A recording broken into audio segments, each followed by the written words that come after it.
Okay, வணக்கம் மக்களே. நேற்று ஸ்டாரி நம்ம சக்தியை பற்றி பேசினோம். இன்றைக்கி நான் இன்னொரு அந்த பிரசவ வழியை பற்றி ஷேர் பண்ணுறேன் சொன்னால. ஸோ பேக்ரவுண்ட் கஷ்டப்பட்டு ஃபோட்டோலாம் எடுக்கமே தான் பழைய ஃபோட்டோ எக்கச்சக்கமாக வந்துச்சு. இந்த ஃபோட்டோ ரொம்ப முக்கியம் மக்களே. எனக்கு ரொம்ப சப்போர்ட் பண்ணுங்கள், லைக் பண்ணுங்கள், கமெண்ட் கொடுங்க. நான் அது கெஞ்சி கூவி பார்க்குறேன், நீங்கள் ஒன்றுமே சொல்ல மாட்டேறீங்க. இந்த ஃபோட்டோ நான் பிறந்த ஹாஸ்பிட்டலு, அதனால் ஞாபகமாக இருக்கணும்னு நான் அங்கே போய் ஷூட் பண்ணது தான். அது அப்பப்போ கேப்பில் பின்னாடி உள்ள ஃபோட்டோவோட கதையும் சொல்கிறேன். முன்னுக்கு பிள்ளைங்களை எப்படி டெலிவரி பண்ணோம் அதெல்லாம் நம்ம காட்ட முடியாது, அதெல்லாம் சென்சர் பண்ணிடுவாங்க, இல்லை யூடியூப் வச்சு என்னை தூக்கி வீசிடுவாங்க. ஸோ அதனால் நான் பேசிக்கிட்டே வரேன், பின்னாடி உள்ளதை ரசிக்கலாம். நந்தினி, இவங்க தான் நந்தினி. இது அந்த வீடு ஷிஃப்ட் ஆகிற ப்ராசஸ் நடக்குது. ஸோ இதுதான் நந்தினியோட ஃபோட்டோ. நான் 3 மாதத்தில் நாங்கள் பிடிச்சது. இந்த ஃபோட்டோவும் எத்தனையோ வீடு போயிட்டு வந்துருச்சு. நான் எப்பொழுதும் இந்த வெளியூருக்கு போகிறோன்னா ஏதாவது நினைவு சின்னமாக இந்தமாரி ஃபோட்டோ அதெல்லாம் கொண்டாந்து வாங்கி வச்சுக்குவேன். இப்போ வீடு அடிக்கடி நாங்கள் தான் அகதிகள் மாரி சுற்றிக்கிட்டே இருக்கோம். அதனால் அந்த இன்ட்ரெஸ்ட் இல்லாமல் போச்சு. வீட்டுக்கு பெருசாக செலவு பண்ணோம், போய் குடி ஏறினா போதுன்னு டிசைடே பண்ணிட்டோம், வெறுத்துட்டோம். நான் பாட்டோட போடுற ஒரு ஸ்டோரி நான் தான் சொன்னேன். நம்ம இமோஷனலை பாட்டு தான் அழகாக வெளியே காட்டும். அதனால தான் நான் பாட்டு போடுறேன். இது நிறைஞ்ச சின்ன வயசில் என் பிள்ளைங்களாம் சின்ன வயசில் குட்டியாக இருப்பாங்க, பெருசாக தான் ஓவர். அது என்னோட மிஸ்டேக் தான். நான் தான் ஓவராக சாப்பாடு கொடுத்து கொண்டு வந்துடுவேன். இன்னொன்று நான் சிம்பட்டி கிரியேட் பண்ணுறதுக்காக நான் அந்த வீடியோலாம் செய்யலை. ஏன்னா எல்லா தாய்மார்களுக்கும் உள்ள ஃபீலிங்ஸு. ஆனால் மக்களே பின்னாடி அந்த ஃபோட்டோலாம் நீங்கள் பார்த்தீங்கன்னா கேட்பீங்க, இது பாருங்க உச்சி குளூரில் ஐஸ்கிரீம் தின்னுக்கிட்டு இருக்கேன். நான் எப்பொழுதும் ஒரு திருந்தாத ஒரு ஜெம்மம். இது ஆஸ்திரேலியாவில் உச்சி வெயிலில் அவ்வளோ குளூரில் ஐஸ்கிரீம் சாப்பிட்டு இருந்தேன். இதெல்லாம் நான் ஃபோட்டோ எடுக்கும்போது இந்த கொலெக்ஷன்லாம் வந்துச்சு. ஸோ அதை அப்படி கோ த்ரூ பண்ணலான்னு. பழைய ஃபோட்டோலாம் பார்த்தா நம்மளுக்கு பொக்கிஷம் தானே. நிரஞ்சன், நந்தினி, தனுஸ்ரீ 3 இருப்பாங்க. ஆனால் இன்னொன்று தெரியுங்களா மக்களே, என் கூட அவங்க பிள்ளைங்களாம் அனுப்புனீங்கன்னு நினைக்கிறேன். இப்போ கல்யாண பத்திரிக்கை தூக்கிட்டு அலையிறாங்க, நான் இன்னும் புக்கை தூக்கிட்டு தான் அலையிறேன்.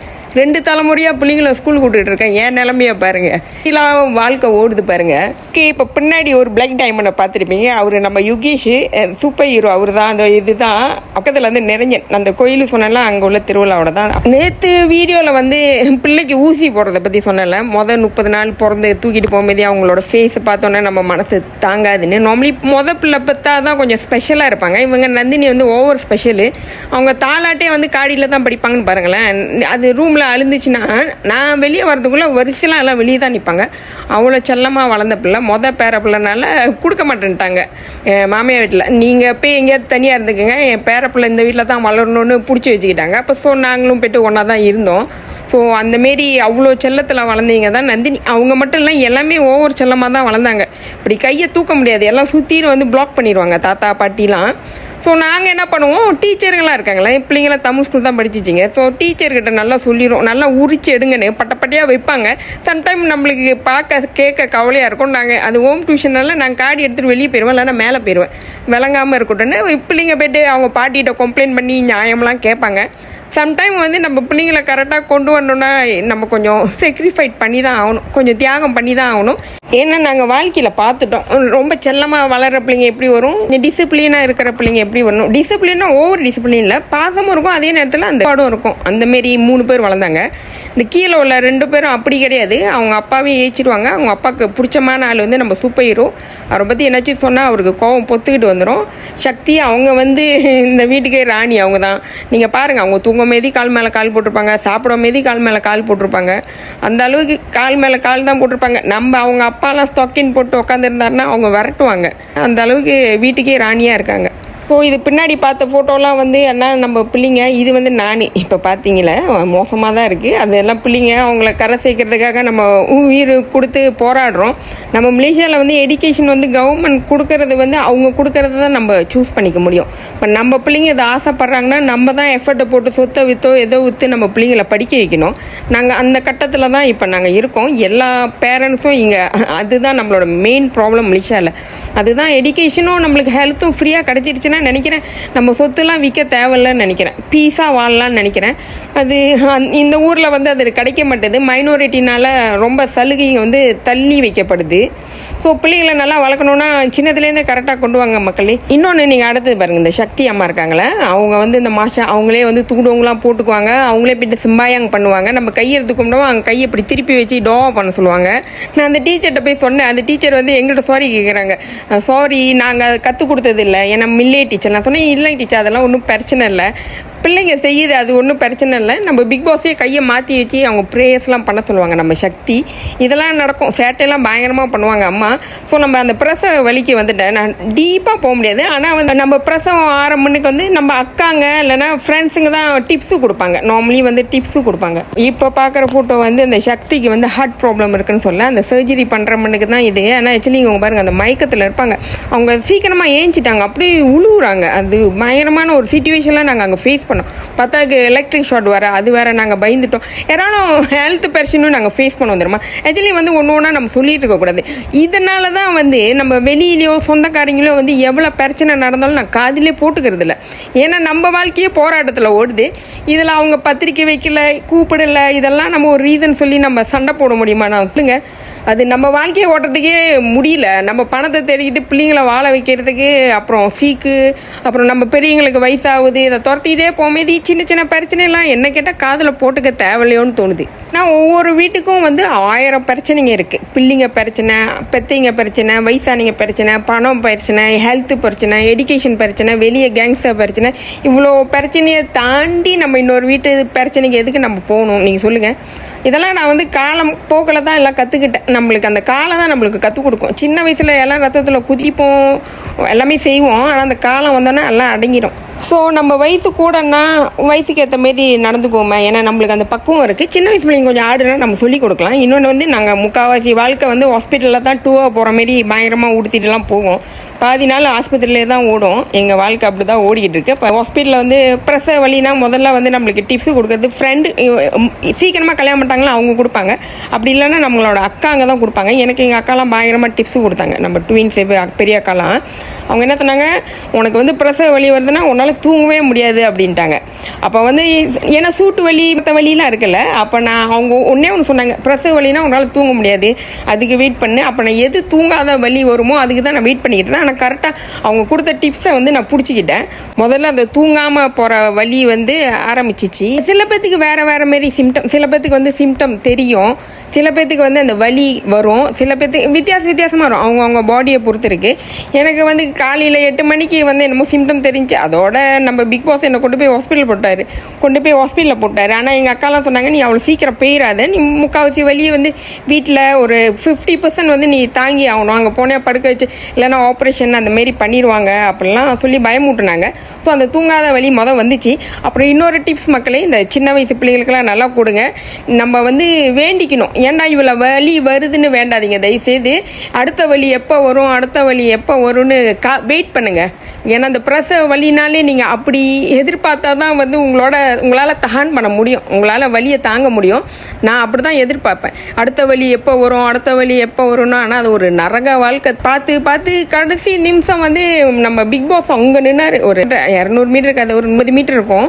ஸோ நான் அவர்கிட்ட போகிறேன். நல்ல வேலை அந்த நர்ஸுங்க சொன்னாங்க, நீ போயிட்டு ஏறி படு, இல்லைன்னா பிள்ளை பிறந்துடும் அப்படின்னு. ஸோ அந்த அளவுக்கு என்னோடய வலியெல்லாம் வெளியே வேதனையெல்லாம் தாங்கிட்டேன்.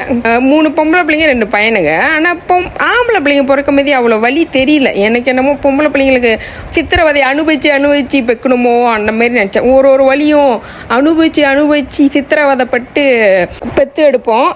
ஆனால் நீங்கள் அந்த பின்னாடியோட அந்த சக்தியோட அந்த பிறந்த அந்த ஃபோட்டோலாம் இருக்க, நீங்கள் அதை பாருங்கள். ஏன்னா நான் 5 பிள்ளை பார்த்தேன். ஆனால் இந்த சக்தி பிறந்தோன்னே தான் எனக்கு அது பார்க்க மாரி நம்ம பெற்ற தாய் கண்ணு வைக்கிற அளவுக்கு அழகாக இருக்கும். திடீர்னு பார்த்தா பயங்கரமாக ஒரு ஏஞ்சல் மாதிரி இருக்கும்.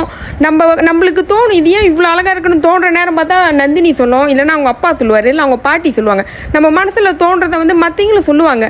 அந்த அளவுக்கு வந்து நம்ம கண்ணு படுற அளவுக்கு அவ்வளோ அழகாக இருந்துச்சு நம்ம சக்தி.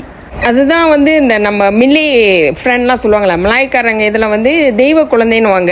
அதனால தான் எனக்கு அப்படி தோணுச்சோ, எனக்கு மட்டும் இல்லை, என்னை சுற்றின உள்ளவங்களுக்கு அப்படி தான் தோணுச்சு. அப்புறம் என்னன்னா வந்து பிறந்த அடுத்த நிமிஷமே என்னமோ சொல்லுவோம், வாழ்க்கையில் இனிமேட்டு பிள்ளையை பெற்றுக்க மாட்டானுவோம். அடுத்த வருஷமே பார்த்தா இன்னொரு பிள்ளைக்கு அதே ஹாஸ்பிட்டலுக்கு போவோம். இதில் நான் பண்ண என்ன சேட்டேன்னா, அந்த வலி ஐயோ வேறு லெவலில் இருக்கும். அதெல்லாம் சொன்னால் புரியாது, அனுபவிச்சா தான் புரியும்.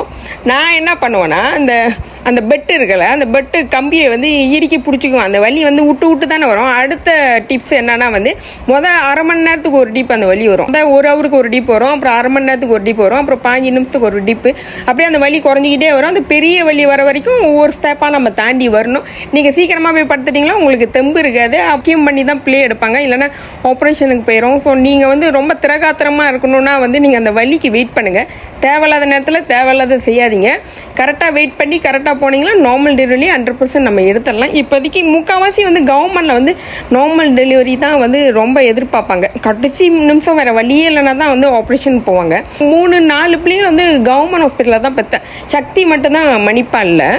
ஸோ அந்த ஹாஸ்பிட்டலில் பார்த்தோன்னே எனக்கு வந்து அந்த வலி, இன்னொன்று வந்து நம்ம மாசமாக இருக்கமே தெரியும், நம்ம ஒரு தனி உலகத்தில் இருப்போம். அந்த மாசமாக இருக்கிறவங்களுக்கு தான் அந்த வலி தெரியும். ஏன்னா நெஞ்சு கரிப்பு, மட்டம், அப்புறம் சாப்பாடு பிரச்சனை, அப்புறம் நம்மளால் உடம்பு தெம்பு இருக்காது. ஸோ மக்சமாக உள்ளவங்களை பார்த்தா கொஞ்சம் நல்லா பார்த்துங்க. ஏன்னா அவங்க வேறு உலகத்தில் இருப்பாங்க. அதை அனுபவிக்கிறவங்களுக்கு தான் அதோட வலி தெரியும். அந்த பிரசவ வலிக்கு வருவோம். நான் நார்மலி வந்து சொல்லுவாங்களே, பூனை வந்து குட்டி போட போதுன்னா 7 இடம் மாறுன்னு சொல்லுவாங்களே. நான் வந்து பூனையாக மாறினேன்னா என்னன்னு தெரில. நந்தினிக்கு வந்து நான் என்ன பண்ணுவேன், அந்த பெட்டு ஒரு 7-8 பெட்டு இருக்குன்னு வைங்களேன். இங்கேருந்து அந்த பெட்டை பார்க்கும்போது அங்கே போனால் வலி அவ்வளோ இருக்காதாட்டுக்கு அப்படின்னு சொல்லிட்டு அந்த பெட்டுக்கு போவேன். ஆனால் சும்மா போக மாட்டேன். என் பேக்கெல்லாம் தூக்கிட்டு போய் அங்கே இருப்பேன். அங்கே ஒரு ஹவர் உட்காந்துருக்கேன்னு வைங்களேன். அங்கேருந்து அடுத்த பெட்டை பார்ப்பேன். இங்கே வலி கூட இருக்குது அப்படின்னா அடுத்த பெட்டில் போய்ட்டு திருப்பி பேக்கெல்லாம் தூக்கிட்டு போய் அங்கே உட்காந்துருப்பேன். அந்தமாரி ஒரு 4-5 பெட்டு மாற்றிட்டேன். ஆனால் பக்கத்தில் அப்போ தான் மலாய் கரிச்சி பீஸா நியூஸ் பேப்பர் படிச்சுட்டு பீஸா இருக்கா. என்ன மாரி அவள் துடிக்கவே இல்லை. பீஸாக இருக்கா. கொஞ்ச நேரம் கழிச்சு அவளை கூப்பிட்டாங்க லேபர் ரூமுக்கு. அங்கே போனால் பிள்ளை சத்தம் கேட்குது, பிள்ளை பிறந்துடுச்சு, கொண்டு போயிட்டாங்க. மலாய்க்காரிங்க வந்து அவ்வளோ ஈஸியாக பார்த்துட்டு போகிறாங்க. நம்ம ஆளுங்க என்னானே தெரில. நானே அதனால தான் டாக்டருக்கு வந்து பெரிய ஒரு மரியாதை இருக்குதுன்னு நினைக்கிறேன். ஏன்னா நம்மளால் முடியாத காலத்தில் வந்து டாக்டர் கையை தான் பிடிப்போம். நான் பெருசாக அழுவலை, ஆனால் டாக்டர் கையை பிடிச்சிட்டேன். வலி தாங்க முடியல தான். ஸோ இதில் வந்து இன்னொரு பெரிய வலி என்ன தெரியுமா, நம்மளை அண்ணாக்கா படுக்க வச்சுட்டு அந்த பெல்ட்டு போடுவாங்க பார்த்துருக்கீங்களா, அந்த ஹார்ட் பீட் சவுண்டை கேட்குறதுக்கு. அந்த பெல்ட்டு தான் என்னோட எனிமியே. அட்லீஸ்ட் வந்து நம்ம வலியை வந்து நின்றுக்கிட்டோ அப்படியே குனிஞ்சிக்கிட்டோ வலியை தாங்கிடலாம். நான் முக்கால்வாசி நேரம் டாய்லெட்டில் தான் இருந்தேன், பாத்ரூமில் தான்.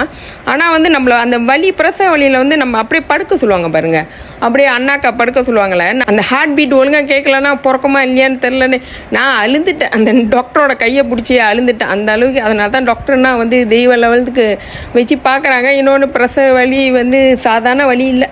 அடுத்தது நம்ம பிள்ளைங்கள்லாம் போவாங்க, அவங்களுக்கு நல்ல டிப்ஸு கொடுங்க. சம்டைம் அம்மாங்களாம் வந்து ஒரு டிசிப்ளின் மெயின்டைன் பண்ணுவாங்க. இந்த கண்டிப்பாக அதெல்லாம் பிள்ளைங்களுக்கு சொல்லிக் கொடுங்க. ஓகே மக்களே, பின்னாடி ரொம்ப ஃபோட்டோலாம் பார்த்துருப்பீங்க. சில ஃபோட்டோ வந்து அந்த காஷ்மீரில் ஒரு குரூப் இருந்தாங்க. அதில் தான் நம்ம ஃப்ரெண்டு விமலா இருக்காங்க. நாங்கள் குஜராத் போனோன்னா அவங்களும் அதில் இருக்காங்க. இதெல்லாம் நம்ம கோயில் திருவிழா. அப்புறம் கொஞ்சம் ஃபோட்டோ அதெல்லாம் நான் அந்த ஃபோட்டோ எடுக்கும்போது இதெல்லாமே வந்துருச்சு. ஸோ அதை பார்த்துக்கிட்டே பாருங்கள். பேசுகிறது வேறு கதை, ஆனால் பார்க்குறது வந்து கொஞ்சம் சந்தோஷமாக இருக்கும். இல்லைன்னா உங்களுக்கு அந்த வலி ஃபீல் பண்ணலான்னு நினைக்கிறேன். ஒவ்வொரு பிள்ளை பற்றிங்களுக்கெல்லாம் நான் பேசும்போது அந்த வலி வந்து அவங்களுக்கு தெரியும். சில பேர் வந்து நான் சாவ போகிறேன்ட்டுலாம் நிற்பாங்களாம். எத்தனையோ பேர் நான் சாவ போகிறேன், நான் செத்துருவேன் அப்போலாம் சொல்லுவாங்களாம். இது வந்து மலேசியாவில் வந்து அந்த இண்டிபெண்டன்ஸ் டே வருதில்ல, சுதந்திர நாள் அன்றைக்கி வந்து நாங்கள் அங்கே போய் எடுத்தோம் புத்ராஜயாவில். அங்கே உள்ள இதுதான் இதோட வீடியோவில் நான் ஒரு காமெடியாலாம் பயங்கரமாக செஞ்சு போட்டிருப்பேன். இன்னொன்று வந்து பாவம் மக்களே, நார்மலி வந்து நானே வந்து இந்த என்னோட வீடியோக்கெல்லாம் நானே ஓனரு, நானே ப்ரொடியூசர், நானே வந்து டைரக்டர். ஸோ நான் வந்து போடும்போது ஒவ்வொரு டிப்பும் என்ன தான் நான் ஃபோக்கஸ் பண்ணி போடுவேன். என் மூஞ்சி ஒழுங்காக இருக்கா, நல்லா இல்லையா அப்படின்னு. அதில் பலியாட ஆகிறது வந்து இந்த சுற்றிரும் இல்லைங்க தான் பின்னாடி வரீங்களா, அது நியாயமான ஒரு வேதனையாக தான் இருக்கும். நான் நார்மலி அந்த வீடியோ செய்யும்போது என்னையே தான் நான் பார்த்து கரெக்டாக எடுத்து போடுவேன். நல்ல வேலை இதை வேற ஆள் எடிட் பண்ணுறாங்கன்னா என் மூஞ்சி எப்படிலாம் காட்டுவாங்கன்னு எனக்கு தெரியாது. அந்த பிரசவ வலியை பற்றி நம்ம பேசணும். புது வலிங்க, வித்தியாசமான வலியெலாம் நம்ம அப்போ தான் அனுபவிப்போம். அந்த வலிக்கு வெயிட் பண்ணுங்கள். அடுத்தது வலியை கண்டு பயப்படாதீங்க. அடுத்த வலி எப்போ வரும்னு காத்திருந்து பிள்ளையை பிறக்க வச்சு கொண்டு வாங்க. ஏன்னா எப்படி இன்புட் போயிருச்சு, அவுட்புட் எடுத்து தான் ஆகணும். இல்லைன்னா எத்தனை மாதம் நீங்கள் அதை சுமப்பீங்க, உங்களை நீங்களே தேத்திக்கிங்க, வேறு வழி இல்லை. அதுதான் நம்மளுக்கு ஒரே ஒரு ஆறுதல். இந்த வீடியோ வந்து 2 நாள் முன்னுக்கு வந்து அந்த உலக மகளிர் தினம் வந்துச்சுல, வேர்ல்ட் உமன் டே வந்துச்சுல, என்னோட வாய் உண்மையாலுமே நாக்கு பிரச்சனை தான் நினைக்கிறேன். அவங்களுக்காக நான் டெடிகேட் பண்ணுறேன். நம்ம எளிமைகளுக்காக நம்ம தான் தேத்திக்கணும். நம்மளோட வலியை வந்து பொம்பளையால தான் புரிஞ்சிக்க முடியும். ஏன்னா ஆம்பளைங்களுக்கு அந்த வலி வர அதை நம்ம வந்து அவங்க வேற வலியை அனுபவிக்கிறாங்க காலமுள்ள. நம்ம 10 மாதம் தான், அவங்க 10, 20, 30 வருஷம் வலி அனுபவிக்கிறாங்க. ஆக்சுவலி என்ன கேட்டால் ஆம்பளைங்க தான் ரொம்ப பாவம். பொறுப்போட உள்ள அப்பாங்கள் தான் ரொம்ப பாவம். பொறுப்பு இல்லாதவனுங்க வந்து பாய்க்கவே முடியாது.